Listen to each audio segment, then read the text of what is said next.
Ang Senado dapat bantay ng bayan. Pero paano kung ang mga bantay, sila mismo may pinakamahahabang anim? Isa-isahin natin. Si Alan Peter Cayetano, chairman ng PHISGUC noong 2019 SEA Games. Ito yung may 50 milyong kaldero at may 11 bilyong budget na umabot pa sa Senate investigation. Pinakalanan din siya ni Janet Napoles sa affidavit bilang umano'y tumanggap ng PDAP kickbacks. At syempre, si Pia Cayetano, dinepensahan ng kapatid sa SEA Games spending. Check! 2010 plagiarism controversy? Check! Original ba talaga ang serbisyo? O pati speeches, recycled?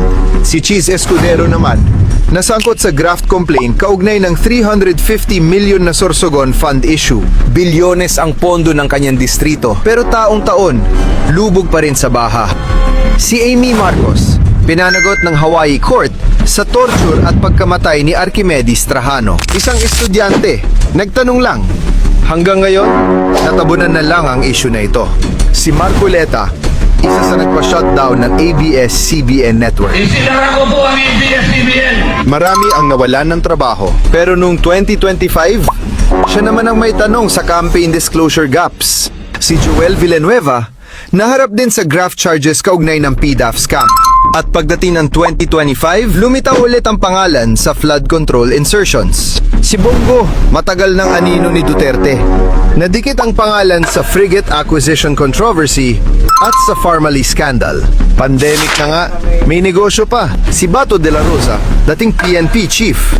Ngayon, iniimbestigahan ng ICC kasama si Duterte. Robin Padilla, may conviction sa illegal possession of firearms noong 1994. Bilang senador, sinabi niyang hindi raw dapat krimen ang marital rape. Si Jinggoy Estrada, kinasuhan ng plunder dahil sa 183 million PDAF kickbacks. Nakulong nakapagbel, nahalal ulit. Kinig ka naman sa mapapangasawa mo. Si Mark Villar, dating DPWH ngayon senador. Habang lumalabas ang ghost at substandard projects,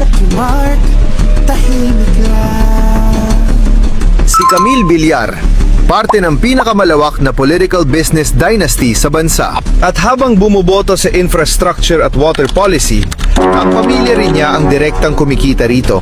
Si Laurel Legarda, nadikit din sa PDAF scam allegations. Tapos ang talento niya ngayon ang laging mapunta sa panig ng mananalo. Ito ang Senate Majority, mga taong paulit-ulit na inuugnay sa kontrobersya. Pero paulit-ulit din nakakabalik sa pwesto. Hindi ito tungkol sa partido.